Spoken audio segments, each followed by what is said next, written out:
guys, welcome back. My name's Chris, and today I checked out the 2019 film Moon of the Blood Beast. And you'll say, Chris, why did you watch this movie? And I'll say, I don't know, but I did.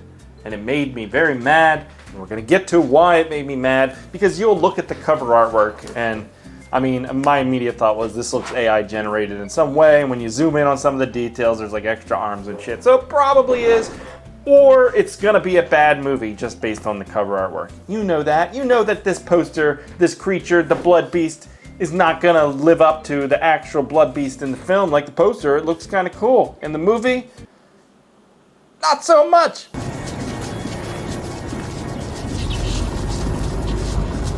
I'm here for a schlocky, no-budget monster movie that some people throw together and try to make something cool. This is not that.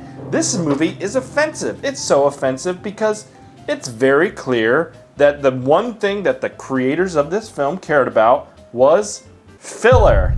They would rather spend time figuring out how they can pad a movie to its runtime than actually just making a compelling story and interesting film. We'll get to it. I know there's a lot of promises I'm doing up front here of how we're going to get to it, but that's what you do. In the first act, you foreshadow. The third act, you pay off. We're going to pay off, unlike this film. So the movie opens showing some like satanic imagery, and we hear a cult. It seems they want to provide some sort of sacrifice in exchange for supernatural powers. I was like, okay, well, that must be the catalyst for this Blood Beast and how it comes about. Turns out, I don't fucking know. It's just in the movie, and I completely forgot all about it. It doesn't really have anything to do with anything else. Then we're transitioning. It looks like it's California. All these incredibly ugly, overexposed shots that just kind of linger on random things. Meanwhile, there's like a House Hunters style like music jam in the background, which honestly really upped the production quality because I was just picturing like a couple looking at buying multiple properties. And even though I think that show might be a scam too, because I feel like the people already own the house by the time they do the show. But we're not here to talk about House Hunters. We'll have plenty of time for that later. I prefer to live further away from the gym. So back to the film, we're showing a woman who's going on a hike. It's a very extended sequence of her just walking around for minutes on end. Nothing really of interest. And again, the person who's filming this clearly has no understanding of a camera, how to use it, how the settings work, how an ND filter works, because everything is just overexposed, ugly framing, no basic understanding of cinematography or lighting. So I was like, okay, amateurs, they're trying something. But then I looked at the goddamn credits. This guy, 161 directorial credits. And this is what you're doing? This is what you're making?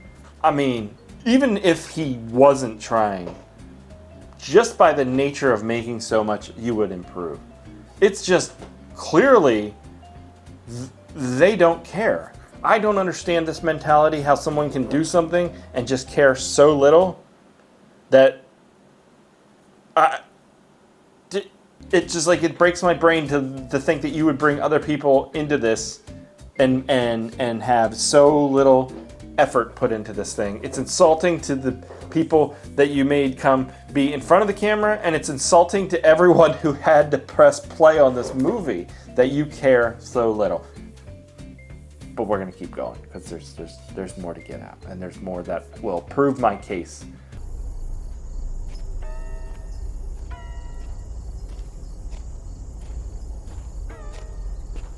What is this music? What is this music? What is this?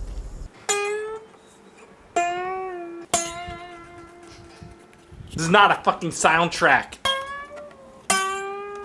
But the interesting thing is this woman gets killed, and then we're showing the aftermath, the gore of the Blood Beast, and that's where there's maybe a hint at some sort of story element, because the gore is very specifically placed in the inner crotch. I don't know. I didn't make the movie. Why is it in her crotch? Well, clearly the Blood Beast is interested in the crotch. And I don't know why, but I was like, okay, well, that's a very specific choice, so it's going to come up later whether he was trying to mate this blood. I don't know the scientific backstory and understanding of the Blood Beast, whether they can mate with humans or what the deal was, or maybe he's like trying to impregnate them for the demonic spawn or something, but I feel like that's more thought than anyone put into this film, and I probably shouldn't spend that much more time thinking about the logistics of a so-called Blood Beast. But I digress. We keep going. We are introduced to our cop, Sheriff Frank. He's sitting in an office. It's his cop office, He's reading the newspaper like a cop does.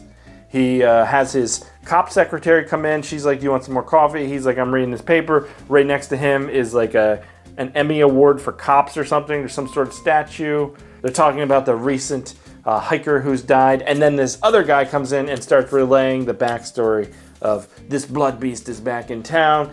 The cameraman at that point, probably drunk or something, just abandons the 180 roll. There's just angles every which way. I have no idea what's going on in this room. They're like, well, if we put it here for no reason, and it's all awful. Like none of it is by happenstance creative.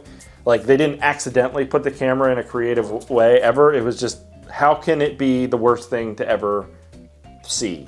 That's what and then maybe there's creativity in that. Maybe. I don't know. We're then taken to another guy who's hiking along.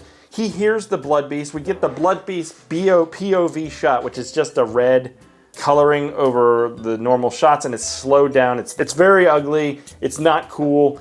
And the guy is running away, and he decides to hide by like kind of going behind a bush. And that's where I had another realization, maybe a realization about life. But it's like, I guess no one cares. No one gives a single shit about anything in this film. It was like, that's where you decided to hide. You didn't think like, that doesn't make any sense. Clearly the blood beast is right behind you, or watching from its angle. You're just sat there, and it's just like, why?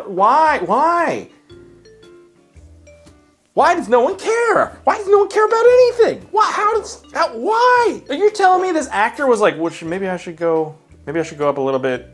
And this could have happened. Maybe the actor was like, well, don't you think I should like kind of go up behind this bush so it looks like I'm... And the director's like, no, this is... Just fucking sit down and we're moving on. Okay, we're cut. We're moving on. Then we're showing people who are sitting in a tent, and it's supposed to be nighttime, and they're like lit by a spotlight. I don't understand how it's nighttime in a tent and somehow it's overexposed, how you can be that fucking incompetent. I'm getting mad. I need to chill out. Serenity now. Serenity now. So this is really where it happened? Yeah, they found her body just a few yards from here. It's so freaky. One of the guys gets killed by the blood beast. We get another hint at maybe the scientific understanding of the science behind a blood beast, because this guy who's died, his gore aftermath from his death clearly shows that the blood beast went for one thing. And that one thing was that guy's beehole, his butt, his little sphincter, his ass, the whole of his ass. He treat all the cheeks, went to town. Butthole City. Population, blood beast. I don't know. So, went after the woman's crotch, went after the guy's beehole, put it together. That's just called terrible filmmaking, I guess. We then get two women in a car. It is actually nighttime now, as you can see, and somehow the fucking woman's face is overexposed. The one woman says, I gotta go take a shit. As soon as she goes to take a shit, the other woman's like screaming for her, like, hey, are you okay? Hey, are you okay? Again, like, no one thought about, like, wouldn't it be like a little while, like, when you go take a shit? Like, unless you're like having explosive diarrhea or something, that shit's just coming. Otherwise, you gotta go, you gotta get in your comfort zone. You wanna be comfortable when you're using your bowels, and I don't know why I'm talking about this. We get a guy who's just fishing, but then we're shown that the river is literally like 2 inches deep, and it's like, why are you putting that in the movie? That's not, people aren't gonna fish in that. You can't fish in that. There's no fish in that. That's like 2 inches deep. It's just, and I'm not even at the part that I found the most insulting, because all this, I was like, all right, they just don't care, but whatever. The insulting thing is coming. The insulting thing is this. This is what happens then. A woman, she's watching a public domain older movie, and the film just starts showing that movie. Like, and I'm not talking about like 20 seconds, 30 seconds. I'm talking about like minutes, extended scenes. And it'll occasionally cut back to the woman reacting for about a second or two, where she's just watching the TV. It starts showing you large portions of another film for maybe 10 minutes of the movie. And the runtime for this film is 53 minutes. And they show you maybe 10 minutes of another movie within that. And that's where I was like, all right, the only thing that they care about in this film is padding the runtime enough so that when people are scrolling on Tubi, the runtime looks like it's a feature-length film. How insulting is that? How fucking rude is that? I'm insulted, guys. Why would you do that? Why would you even bother? I don't understand the purpose. Like, the movie is so unbelievably bad that even if you dupe someone into clicking, they're not going to stick around and watch it enough to earn any ad revenue. So what's the point? Why didn't you just, instead of making 160 movies in 2020, since 2023 or whatever, why don't you make like one that's good? Put all your effort into one that's good. Or two, maybe. That, like, someone might actually stick around and watch the whole... I don't know how I watched this whole thing. I watched the whole goddamn thing. Like, my eyes did everything. They saw it. They saw everything. They saw it all. And then we get shown a cabin. It's like a dilapidated cabin, but when they go inside, it's got like a nice marble fireplace and shit. It just doesn't make any sense, but I didn't care at that point. The movie culminates with the sheriff and the guy from the opening having a little fight. The sheriff accusing him of actually being the blood beast, and the guy's like, "Nah, no, I'm not," and he walks away. And then the sheriff gets killed by the blood beast, and it rolls the fucking credits. And here's the deal, guys. The credits come in. I wrote this down. Hold on, I gotta look it up. The credits come in at 46 minutes and 50 seconds into a movie that has a runtime of 53 minutes and 21 seconds. So that means the credits last for 6 minutes and 31 seconds. And also, I didn't include the opening credits, which there's them as well. This is just the end credits, 6 minutes and 31 seconds. That is 12% of the film is just the end credits. This isn't even a movie, guys. There's no story. There's no characters. There's no tension. There's no real conflict. There's no competency. There's no passion. There's no effort. This isn't a movie that someone tried and failed. This is just an insult to people directed at hitting play. Like, you do not care at all about an audience. You do not care about making something that is entertaining. You do not care about making movies. I'm offended. This movie was bad. So what would I rate it? B+.